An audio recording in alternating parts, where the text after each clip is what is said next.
3.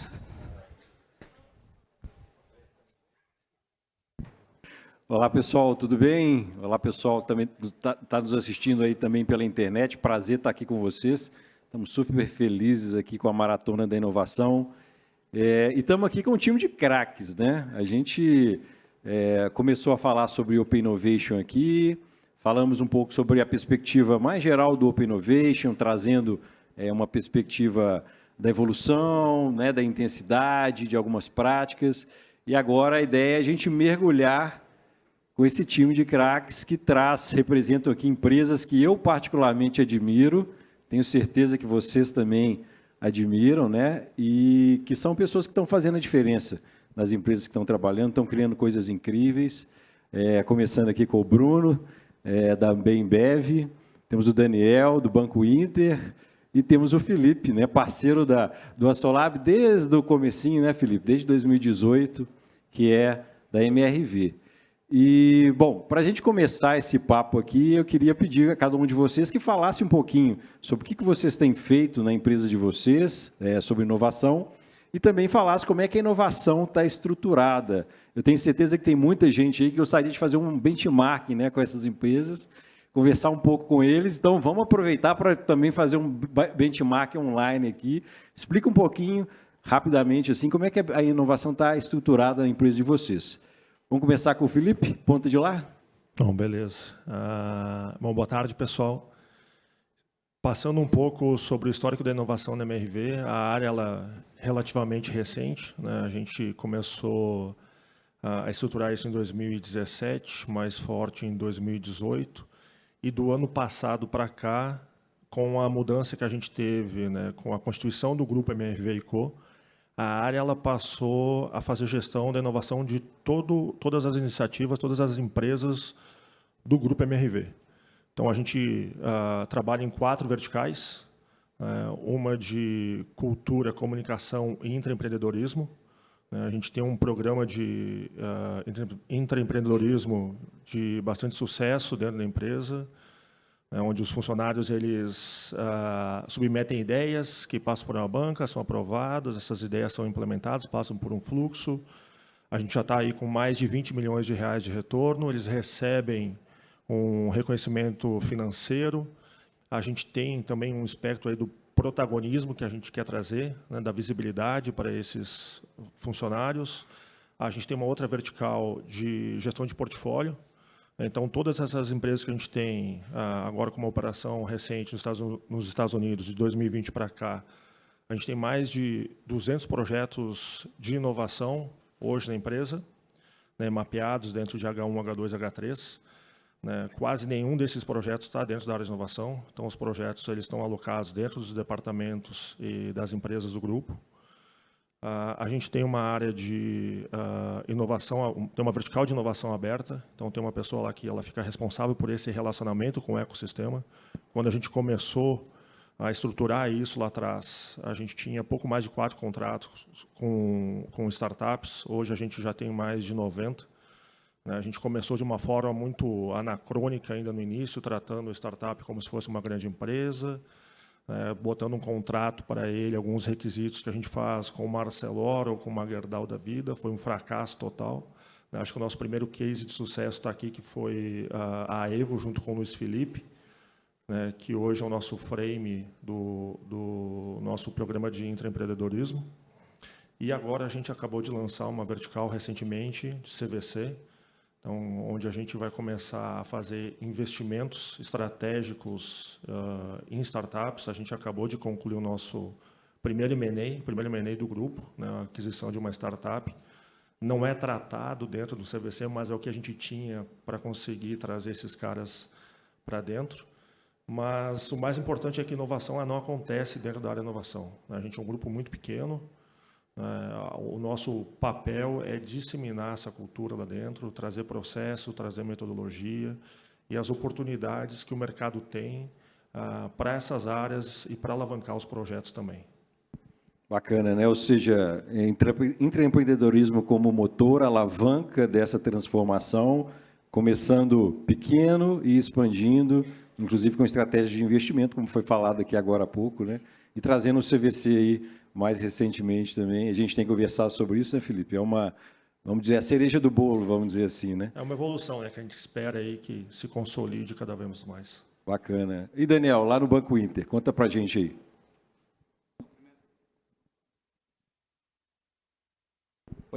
Oi, beleza. Primeiramente, boa tarde, boa noite já, né, para todo mundo. Satisfação estar aqui com vocês hoje. Bom, o processo de inovação no Inter é um pouquinho diferente. Eu vou seguir numa linha aqui talvez um pouco disruptiva ou inovadora, mas a verdade é que a gente não tem um processo de inovação estruturado. A inovação dentro da empresa, ela está basicamente no DNA de todos os colaboradores, no nosso fit cultural, na nossa cultura, tá, no Inter. Isso é um pouco de simplificação, obviamente, mas a gente, pelo fato de já ser uma empresa de tecnologia, por essência, ter passado já pela transformação digital, ter construído uma equipe de TI, boa parte da força de trabalho da organização já numa visão bem mais atual, contemporânea, diferente, né, talvez das empresas que estão fazendo esse processo, como a própria Arcelor e outros que tinham já uma operação muito pesada, muito grande, no modelo mais tradicional. Então, a gente teve algumas facilidades e o nosso processo ele é bem distribuído em toda a instituição. Obviamente, liderado pelo nosso CEO, né, o João Vitor Menin, é uma das pessoas que mais encabeça a inovação lá dentro. De fato, teve envolvimento em todas as grandes mudanças que a gente promoveu nos últimos anos, então, da mudança do intermédio para o Banco Inter, né, onde a gente foi ali o primeiro banco digital 100% em nuvem no Brasil, o nosso processo de internacionalização que está ocorrendo agora, né, com a USAID e um M&A que a gente fez nos Estados Unidos para acelerar esse movimento nosso para fora, com a parceria com a própria Orbe, né, o desenvolvimento do ecossistema, investimento nessa linha. Então, todas essas ações acabam sendo muito encabeçadas por ele, mas tem todo o apoio das nossas equipes internas, da nossa cultura, que é muito inovadora, e eu de verdade acredito que esse sem falsa modéstia, é talvez o ponto futuro de todas as organizações que estão passando por um processo de Open Innovation ou de desenvolvimento de uma área de inovação. Acho que talvez o suprassumo seja você ter isso tão enraizado na cultura da instituição, nos processos, na linguagem, no dia a dia, que você não precisa ter uma área apartada para cuidar dessas dinâmicas e gerar essa separação. Acho que o ideal é todo mundo trabalhar junto em pró desse mesmo objetivo, e isso precisa ser natural, e é um processo de construção que passa pelas contratações, passa pelo um trabalho de aculturamento interno, passa, sim, por uma visão do C-Level e ações efetivas que vão gerar esse movimento, essa aprendizagem, e vão criar esse ambiente favorável aí para a inovação. Super legal, né? Assim, não tem um modelo único, né, pessoal? E é interessante é que, né, você não falou, mas existe uma relação entre a MRV e o Banco Inter também, né? E até engraçado, interessante, porque a MRV também de um setor tido como tradicional, né, gestou uma empresa nativa digitalmente, que é o Banco Inter. O Banco Inter é a primeira, vamos dizer assim, spin-off da MRV. É o meu CVB. Primeiro CVB. É o meu CVB, quando talvez nem se chamava CVB no Brasil, nasceu o Banco Inter, que vem com um modelo diferente da empresa que o originou. Olha que interessante, né? Super legal. E a Ambev também, pô, cases e cases de sucesso, né, Bruno? Conta para a gente como é que é isso lá dentro. Como é que funciona a inovação dentro da Ambev, né? Ambev no Brasil. Bom, primeiro, obrigado pelo convite, prazer estar aqui. Acho que muito do que a gente faz lá, e não é demagogia, nem jogar confete, é verdade. Muito do que a gente faz lá hoje, a gente copiou de vocês alguns anos atrás. Assim, acho que vocês têm um histórico incrível e a gente foi olhando ali algumas coisas que casavam com a nossa cultura. Hoje, basicamente, eu sou responsável por 3 áreas na companhia, que é toda a parte de relacionamento com startups, seja para fazer uma prova de conceito, seja para comprar startup e acelerar o negócio. A gente faz centenas de negócios por ano. Sou responsável por um time de pesquisa e desenvolvimento, que basicamente olha para empresas de tecnologia, institutos, fundos de venture capital, para desenvolver problemas complexos. Aquele que eu sei que vai demorar muito tempo e que não dá para fazer com uma startup. Não porque não existe startup com capacidade, tem muito no Brasil, e esse número só cresce, mas porque eu olho na empresa de tecnologia ou em outras grandes empresas e falo, cara, isso aqui eu quero fazer com calma. Eu sei que tem uma startup, às vezes, que pode fazer isso, mas também sei que tem um empreendedor com caixa ali queimando e que precisa acelerar. E que muitas vezes ele não está na mesma velocidade da grande empresa. A gente olha lá em P&D projetos como, cara, como é que eu uso computação quântica na logística? Como é que eu saio de entregar para milhões de PDVs para dezenas de milhões de casas, restaurantes e bares? E tem um terceiro time, que é o time que eu acho que tem mais futuro, é um pouco do que eu vejo como futuro da inovação dentro de grandes empresas, que é o de criação de novos negócios. Foi dali que saiu o Zé Delivery, foi dali que saiu o BIS, foi dali que saiu o banco, e que eu acho que são negócios que a gente tenta de verdade atacar a nave-mãe, atacar o nosso negócio principal, né? Se vocês olharem hoje, acho que quase todo mundo aqui, eu espero que conheça o Zé Delivery e que use também, mas o Zé Delivery, quando ele foi concebido, ele basicamente tirava pessoas do bar, né? E isso não é óbvio no primeiro momento. Você precisa se adaptar, você precisa genuinamente ouvir o seu consumidor, o seu cliente. É muito fácil falar, é super na moda falar que o seu consumidor está no centro, mas como é que você de fato faz isso? Como é que você de fato dá espaço? Seja para eu, que sou um diretor global, seja para uma pessoa que está num cargo ali mais de entrada, que tem uma ideia focada no consumidor, que usa a tecnologia para pegar o que o consumidor está falando e transformar em dados, e que usa mais tecnologia ainda para pegar esses dados e transformar em insights.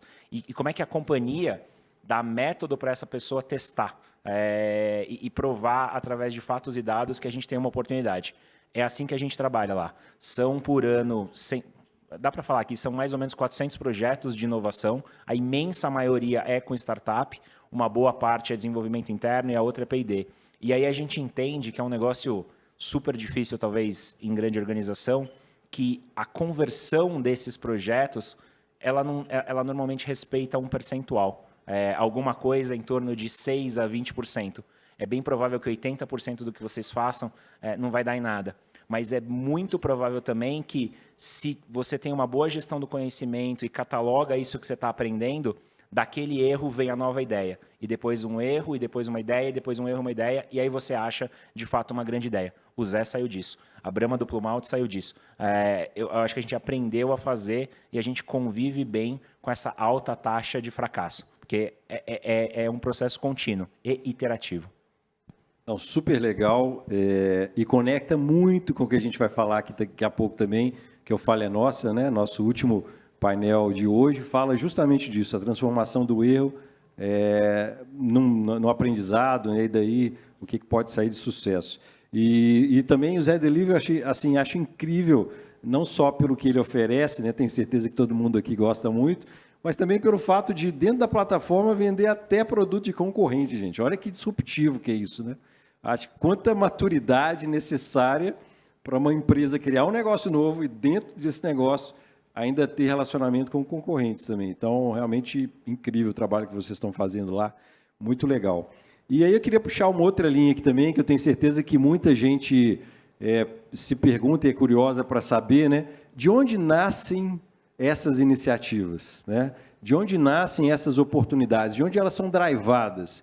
O Felipe até já deu um pouco ali de pista, né, Felipe? Que uma parte disso vem do intraempreendedorismo, eu tenho certeza, né? Mas de onde mais? Conta um pouco aí para a gente, Felipe. Eu acho que, se a gente conversar aqui com profundidade dentro da estratégia que a gente tem dentro de cada companhia, a gente vai ver que não existe uma receita de bolo, né? E na MRV a gente entendeu que a gente não precisa estar pronto para tudo, mas a gente precisa estar preparado para qualquer coisa. Então, a gente tem um alinhamento muito forte com o CEO da empresa, está comprado com o CEO da empresa, é super importante, principalmente no início, né? Inovação, quando ela está começando, ela é praticamente um protocolo que roda na fé, né? Mas aos poucos ela tem que migrar para alguma coisa que traz resultado.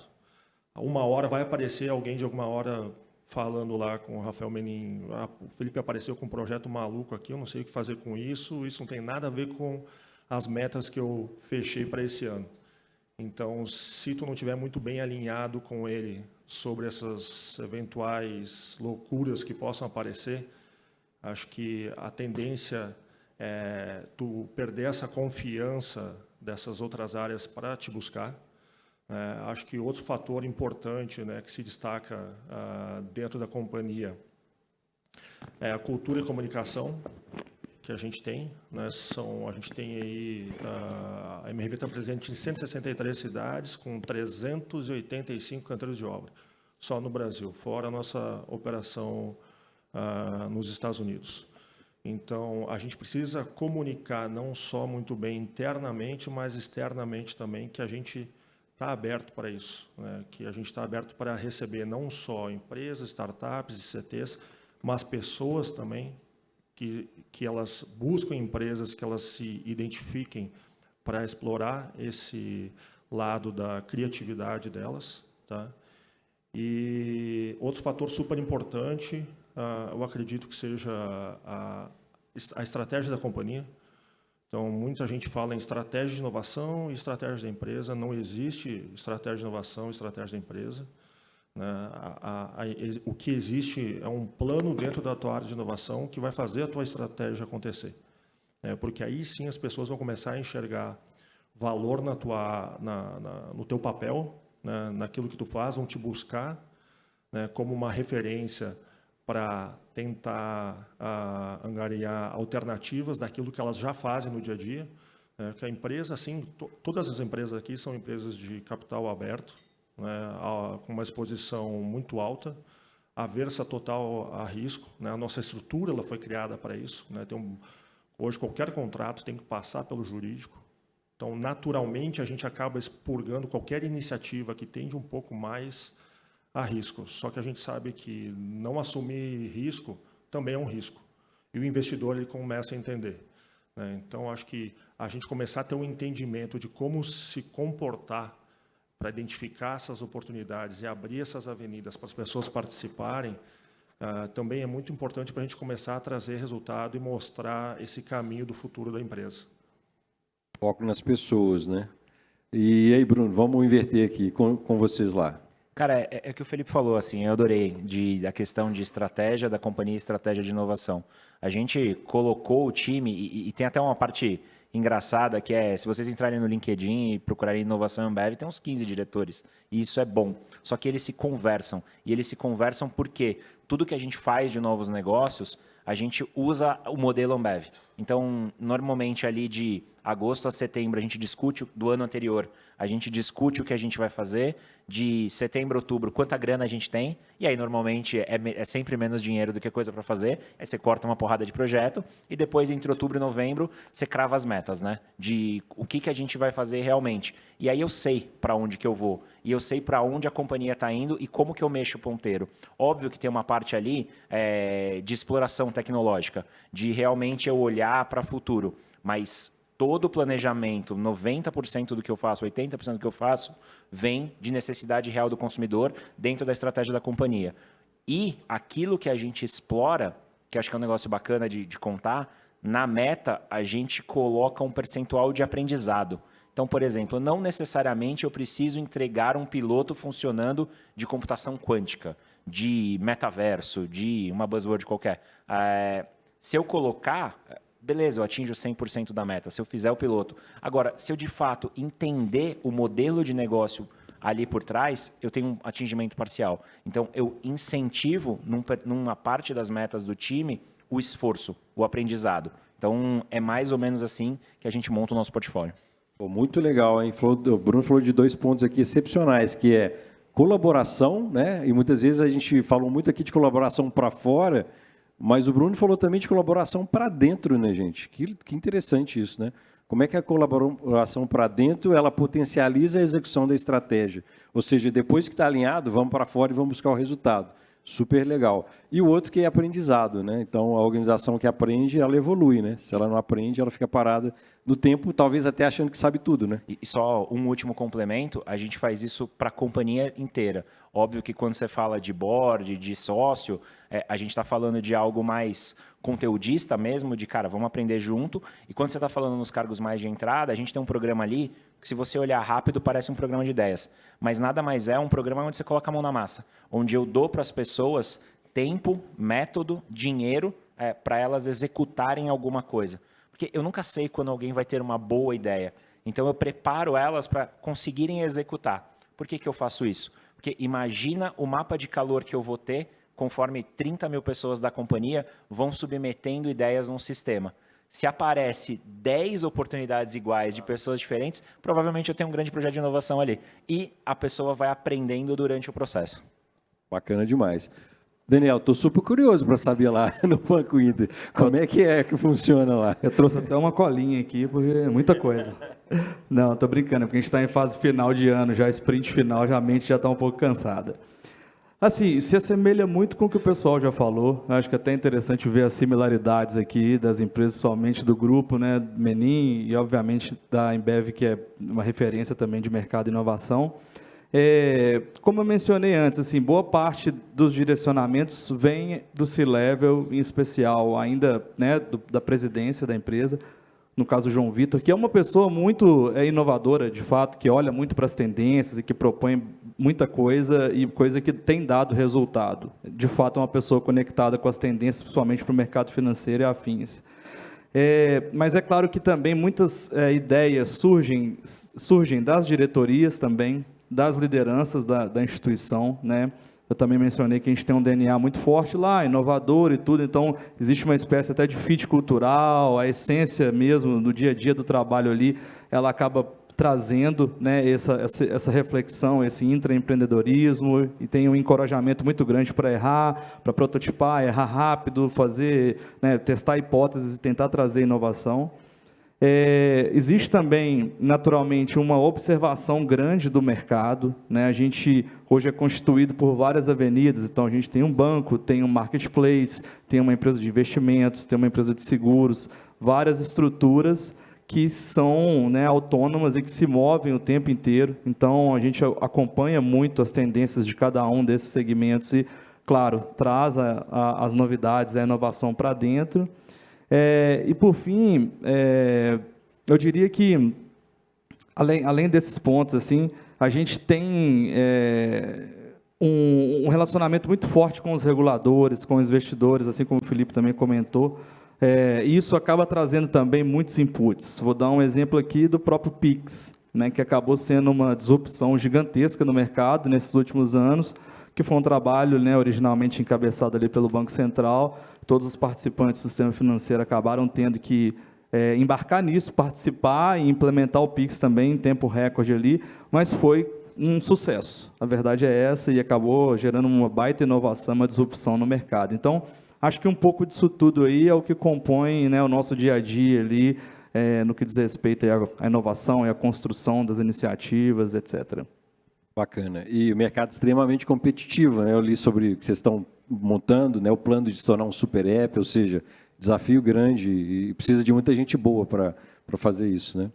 E, bom, aí eu queria perguntar para o Felipe, na MRV, a questão da governança, Felipe. Governança sempre é uma dor grande quando a gente fala de inovação, né? E o que eu estou chamando de governança aqui é quem decide, de onde vem o recurso, como é que esse recurso é gerenciado, né? Queria que você falasse um pouquinho na MRV como é que essas coisas acontecem lá. Se tem um comitê, por exemplo, que decide, se é uma decisão que vem direto do C-Level, como é que vocês tratam isso lá? Porque ideia que não falta, com certeza, mas tem que focar no final do dia, né? Recurso é limitado, né? O Bruno falou aqui, a gente precisa tomar decisões às vezes que não são fáceis. Como é que é esse fluxo decisório lá na MRV? Governança, para mim, é um fator-chave para o crescimento da própria estratégia da companhia, quando a gente transforma isso ou desdobra isso em projetos de inovação. Por isso, assim, para mim, eu concordo aqui em parte com o Daniel sobre a gente ter todo mundo fazer inovação, mas eu acho que inovação não é uma coisa fácil, ela não é para todo mundo. A característica que a gente herda da família e passa para outra liderança são muitas vezes e-mails que viram projetos, né? Então a gente já viu projetos, né, tipo Rubens Menin manda um e-mail, agora tem que ter tomada USB em todos os apartamentos da MRV. Cara, o cara tem tomada USB para tudo que é lado do apartamento, mas não tem uma tomada do lado da cama dele. Por que isso virou um projeto? Porque o Rubens mandou e-mail. Entendeu? Então, assim, a gente tem o famigerado comitê de inovação, a gente tem uma agenda com o conselho, a gente tem um processo teórico formal, né? Mas a MRV é uma empresa muito empreendedora, né? Então, a inovação ela acaba sendo uma consequência desse empreendedorismo. A gente tenta organizar, né, essa bagunça no bom sentido. Essa nossa vertical que eu comentei no início de gestão de portfólio, ela é super importante, tem uma relevância estratégica no sentido de aplicação e destinação de recursos, porque é ali que a gente começa a ter um entendimento de qual pilar que a gente está atacando mais forte ou mais fraco dentro da empresa, quanto de dinheiro que a gente está alocando, quanto recurso, quantas pessoas, o que a gente está esperando como resultado dessas iniciativas. E aí sim, com essa visão, a gente consegue levar isso por uma mesa de comitê, para não ficar um papo de maluco lá, para a gente aí sim deliberar sobre esses direcionamentos, sobre aonde é que a gente coloca mais dinheiro, onde é que a gente coloca menos dinheiro. Então, isso não aconteceu, não foi simples, não foi rápido, né? Até a gente falar e eles entenderem que um e-mail não pode virar um projeto. Foi um processo que foi sendo construído ao longo desse tempo, mas eu acredito que, à medida que as pessoas começam a entender como que isso acontece, né, que existe um processo formal na empresa, né, mínimo possível, sem querer engessar ninguém, que tu tem uma liberdade de errar, né, que era muito legal falar no Fail Fast lá atrás, mas a gente sabe que se isso não gera aprendizado, tu vai cometer os mesmos erros no futuro. Então, a governança ela vem para dar um pouco esse ritmo e não deixar a coisa totalmente solta.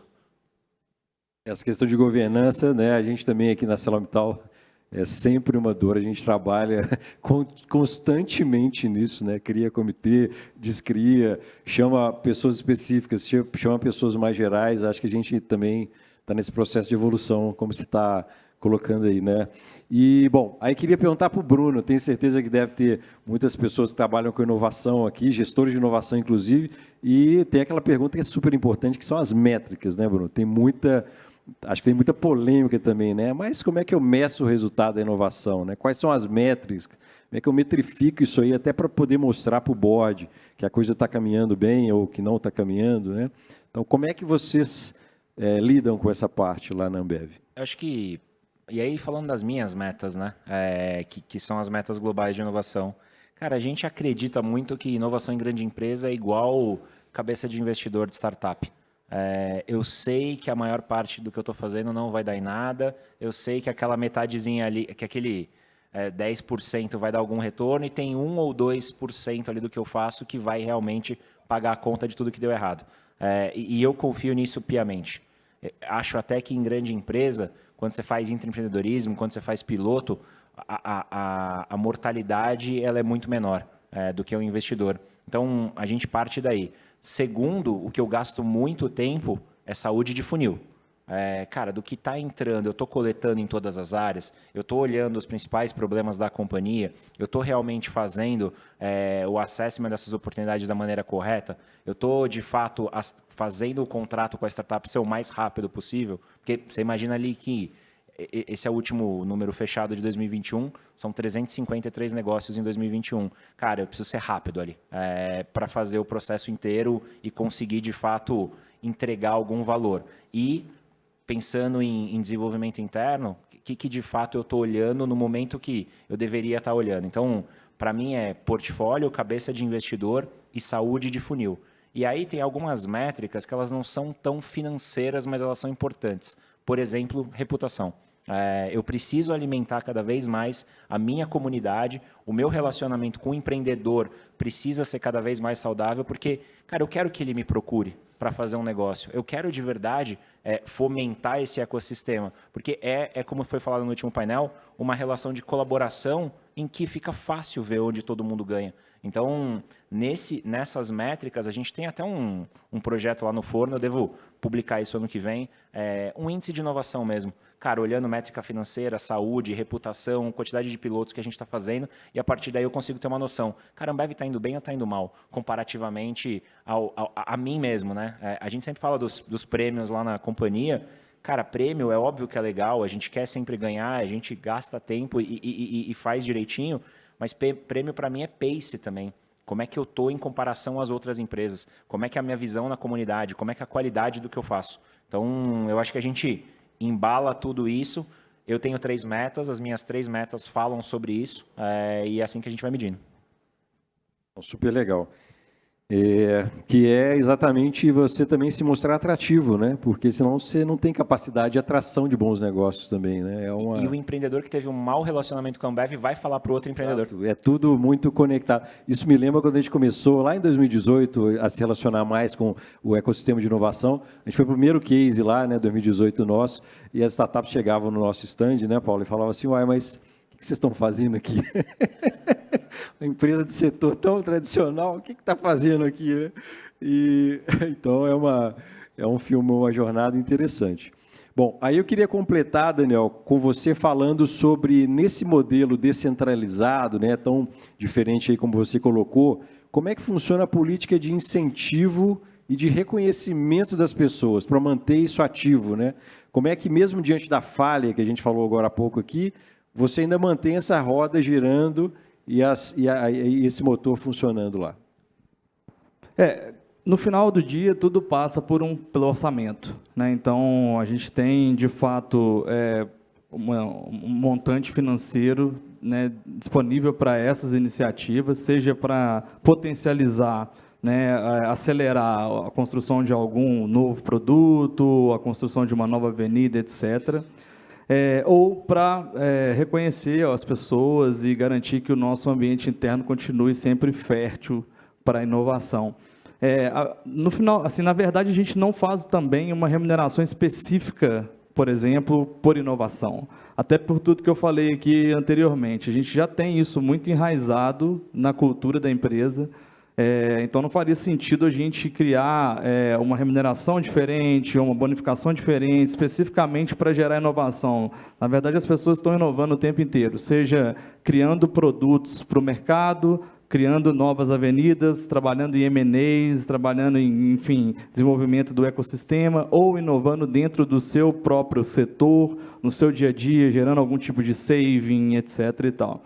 Então, a gente tenta, do ponto de vista de pessoas, se manter sempre competitivo na compensação total, no total compensation, trabalhando com uma base salarial sempre orientada a São Paulo, ou até mesmo, né, em alguns casos, aí, acima da média do Brasil, em termos salariais. O pacote de benefícios também é sempre legal, até porque o mercado, o sistema bancário no geral, né, o sistema financeiro no geral, pratica, né, alguns benefícios a mais também que as empresas no geral.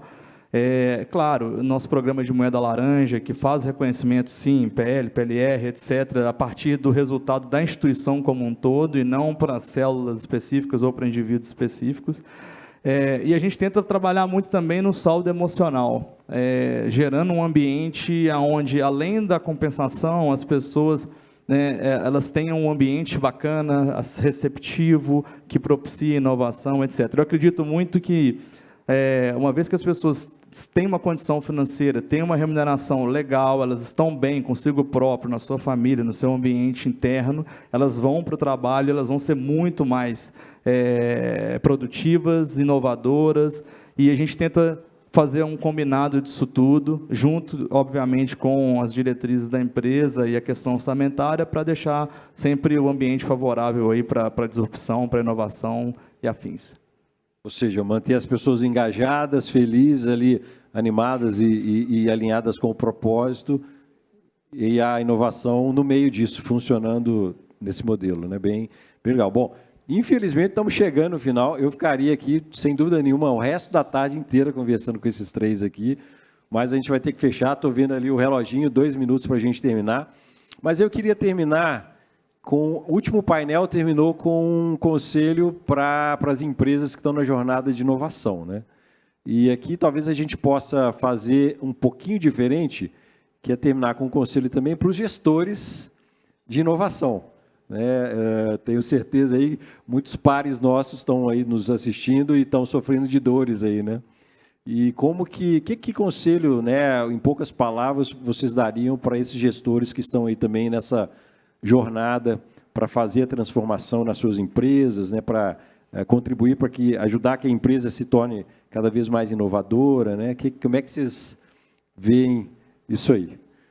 Vamos começar com o quê? Começar com o Bruno aqui para inverter, Bruno? Pode ser, pode ser. Joguei a batata quente aqui. Imagina. Eu acho que de tudo que eu fiz ali nos 5 anos de Ambev, ter lá em 2018 coordenado o que a gente chama de Tech Training, né? O curso de inovação e tecnologia do board da companhia, foi disparado o que teve mais resultado.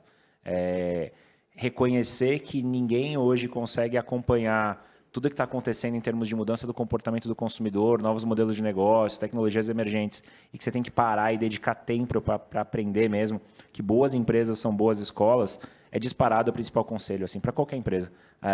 Eu acho que a gente, como executivo, e eu não estou falando de mim, eu estou falando de qualquer executivo hoje no Brasil, ele está normalmente perdido. Não dá para acompanhar, a gente precisa parar e estudar. A gente precisa aprender de uma maneira aplicada. Cada prova de conceito que eu faço com startup, cada mentoria que eu coloco um VP da companhia, um diretor da companhia para falar com o empreendedor, é uma forma da gente estudar. Isso toma tempo, mas isso é um investimento de tempo, não é um gasto de tempo. Então, para mim, é muito nessa linha. Ou seja, aprendizado, né? E envolvimento também das pessoas. Daniel. Olha, eu acho que, para começar, assim, não desista.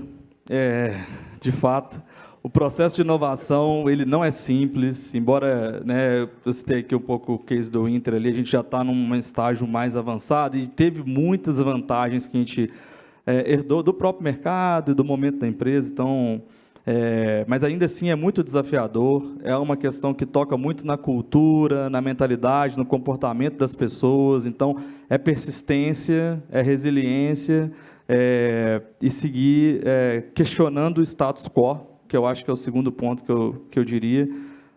Inovação está muito nisso, em disrupção, em validar hipóteses, e observar e tentar promover mudanças de verdade, assim.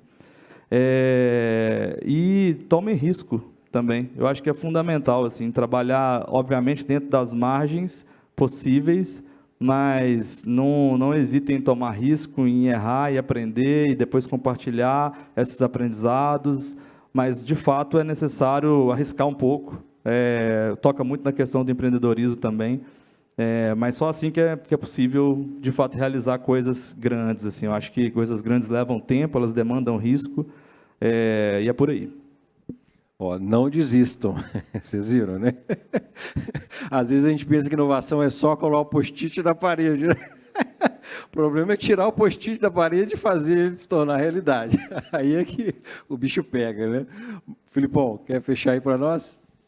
Bom, acho que o que eu penso vai muito em linha o que aqui o Bruno e o Daniel comentaram. Acho que não existe herói da inovação, né? É muito difícil a gente provocar esse status quo e querer levantar essa bandeira sozinho. Então, acho que a gente conseguir desenvolver uma confiança psicológica, vamos dizer assim, para enfrentar essas batalhas e transmitir isso para o nosso time, tá? Para conseguir construir esse ambiente de confiança, ele te dá um pouco mais de gás para enfrentar esses desafios que a gente tem no dia a dia, né, para não desistir no primeiro, no segundo ou no quarto tombo que a gente leva, e vai mostrar também a nossa força para quem está dentro e para quem está fora, que eles podem confiar naquele time ou naquilo que a gente faz, né, e vai cada vez mais abrir portas aí para essas novas oportunidades. Top. Ou seja, time é tudo, né? Se você tem um time bom, você está junto ali e consegue superar os desafios, né? Acho que super legal esse fechamento.